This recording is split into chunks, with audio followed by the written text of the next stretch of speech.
nefeslik rüyadır inan.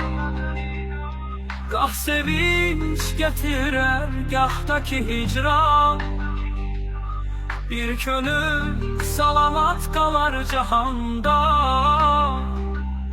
Nefsine qalibsə əbədi insan. Dərinlik içindən danışar könül. Baharın eşqi ilə yaşayar bülbül.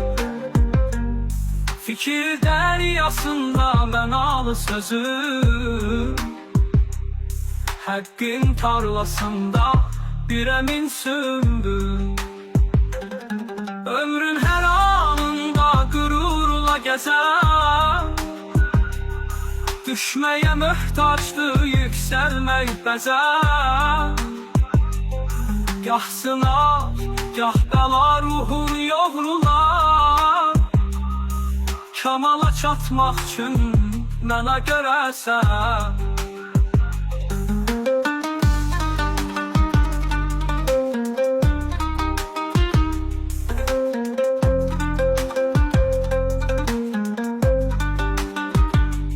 Könlünə qoyma sən pislikdən əsər. Təbəssüm altında gizlənər kədər. Dünyada ucalar eşqinə sadir. Əbədi rumdur, cismində gəzər. Nəfsinə qul olan görməz haqq yolu. Şan şöhrət içində yaşasa dolu. Cisminə bir kəfən bəs edər sonda. Nə saray qalacaq, nə də ki qulu. Gərək təmiz olsun könül aynası, ki orada görünsün haqqın yazısı.